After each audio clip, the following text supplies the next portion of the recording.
السلام علیکم ورحمۃ اللہ وبرکاتہ۔ آج ہم بات کریں گے فرعون کی لاش کے بارے میں۔ سب سے پہلے دو تین باتیں میں واضح کرنا ضروری سمجھتا ہوں، آج پورے ویڈیو میں اسی کو سمجھنا ہے۔ نمبر ایک پر فرعون کی جو لاش ہے اس کا ذکر قرآن مجید کے اندر کیا گیا ہے کہ نہیں کیا گیا ہے، نمبر ایک پر۔ نمبر دو پر کیا قرآن مجید کے اندر جب ذکر کیا گیا ہے، کیونکہ واقعتاً فرعون کی لاش کا قرآن کے اندر ذکر ہے اور عبرت کا ذکر ہے، چنانچہ قرآن کی آیت ہے فَالْيَوْمَ نُنَجِّيكَ بِبَدَنِكَ لِتَكُونَ لِمَنْ خَلْفَكَ آیَةً وَإِنَّ كَثِيرًا مِّنَ النَّاسِ عَنْ آیَاتِنَا لَغَافِلُونَ۔ اس کا ترجمہ یہ ہے، سورہ یونس کی آیت نمبر 92 ہے، اس لیے آج ہم تیرے صرف جسم کو بچائیں گے تاکہ تو اپنے بعد کے لوگوں کے لیے عبرت کا نشان بن جائے، کیونکہ بہت سے لوگ ہماری نشانیوں سے غافل بنے ہوئے ہیں۔ تو قرآن مجید کے اندر فرعون کی لاش کا ذکر ہے اور اس بات کا ذکر ہے کہ اس کو عبرت کا نشان بنایا گیا ہے۔ اب کب تک کے لیے ہے اس کا کوئی ذکر یہاں پر موجود نہیں ہے، نمبر ایک پر۔ دوسرے نمبر پر جب کب تک کے لیے اس کا ذکر نہیں ہے تو ہو سکتا ہے آج جو فرعون کی لاش ہے جو مصر کے اندر، وہ فرعون کی ہی ہو سکتی ہے، یا پھر اس کے علاوہ اور بھی کسی اور شخص کی ہو سکتی ہے، کیونکہ قرآن مجید کے اندر عبرت کا نشان بنایا گیا ہے، اس کا تو ذکر کیا گیا ہے، لیکن کب تک کے لیے بنایا گیا ہے اس کا ذکر نہیں کیا گیا ہے۔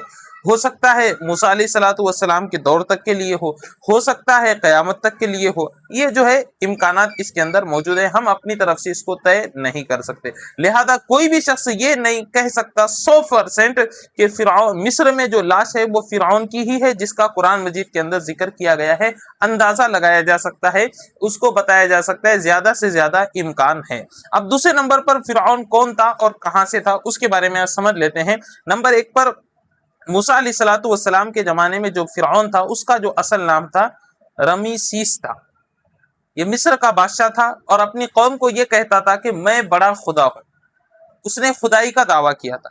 ان کا جو زمانہ تھا حضرت عیسیٰ علیہ الصلوۃ والسلام سے 1279 سال پہلے تھا، اس حساب سے آج اس کو مرے ہوئے، آج کے اعتبار سے مرے ہوئے 3298 سال ہو گئے۔ حضرت موسیٰ علیہ الصلوۃ والسلام کی مخالفت کی، یعنی فرعون نے، جس کی وجہ سے اللہ نے اس کو دریائے احمر میں غرق کر دیا، دریائے احمر۔ اس نے موت کے وقت کلمہ پڑھا تو ایمان اللہ تعالیٰ کے یہاں اس کا قبول نہیں ہوا۔ کیوں؟ کیونکہ جب عذاب آ گیا ہو تو اس وقت پھر ایمان قبول نہیں ہوتا ہے، جس وقت غیب اب ظاہر ہو گیا ہو تو اس وقت ایمان قبول نہیں ہوتا ہے۔ تو اللہ تعالیٰ نے فرمایا تمہارا ایمان تو قبول نہیں ہے، کیونکہ عذاب کو اپنی نظروں سے دیکھنے کے بعد ایمان کا اعتبار نہیں ہوتا ہے، لیکن چلو تمہارے جسم کو محفوظ رکھیں گے تاکہ بعد میں آنے والوں کے لیے تمہیں عبرت کا نشان بنایا جا سکے۔ تو قرآن میں اللہ تبارک و تعالیٰ نے وعدہ کیا ہے عبرت کا نشان بنانے کا، تو وہ آج تک پورا کیا گیا۔ اس فرعون کا جسم آج تک محفوظ ہے اور لوگوں کے لیے عبرت کا نشان ہے۔ اس لاش کو دیکھنے سے یہ معلوم ہوتا ہے اس پر ابھی بھی بال جو ہیں وہ محفوظ ہیں، چنانچہ آپ اسکرین پر فوٹو دیکھ سکتے ہیں، اور گوشت ہے، ہڈی ہے، چمڑی بھی محفوظ ہے، اور اللہ نے جو وعدہ کیا تھا تمہارے جسم کو محفوظ رکھوں گا، اللہ نے اس کو آج تک پورا کر دیا ہے۔ اس لاش میں کمال کی بات یہ ہے کہ دوسرے بھی لاشوں کو ممی کہا جاتا ہے، لیکن یہ لاش ممی نہیں ہے، ویسے ہی کھلی ہوئی ہے، اور 3298 سال، تقریباً 3300 سال گزر گئے ہیں، اس کے بعد بھی جیسی کی ویسی محفوظ ہے، اور ابھی مصر کے قاہرہ جو عجائب خانہ ہے وہاں پر موجود ہے۔ آج بھی لگتا ہے کہ ابھی کچھ سال پہلے ہی اس کا انتقال ہوا ہے۔ فرانس کے سائنسدان ڈاکٹر موریس بوکالی نے 1975 میں اس لاش کے اوپر تحقیق کی۔ کب کی؟ 1975 کے اندر تحقیق کی۔ انہوں نے بتایا کہ لاش پہلے نمکین پانی میں تھی۔ کہاں پانی میں تھی؟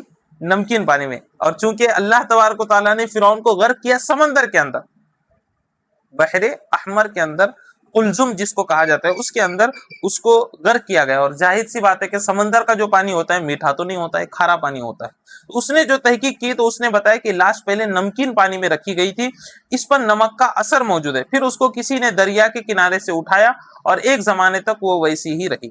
آج کے سائنسدانوں نے جب تحقیق کی تو اور دیکھا کہ اس لاش کے اوپر نمک کے ذرات ہیں، تو ایسا معلوم ہوتا ہے کہ سمندر میں ڈوب کر مر گیا ہے۔ تو سائنسداں حیران ہیں، اور اس سے زیادہ حیران کی بات یہ ہے کہ لاش آج تک محفوظ ہے، 3300 سال گزر گئے، اور زبان حال کہتی ہے اللہ کا کلام بالکل سچ ہے۔ اگر آپ کو ویڈیو اچھی لگی ہوں گی تو لائک کریں، شیئر کریں، اور ایسی ہی معلومات کے لیے ہمارے چینل کو وزٹ کریں، اور اسلامک سوال جواب کے لیے ہمارے چینل کو ضرور وزٹ کریں۔ جزاک اللہ۔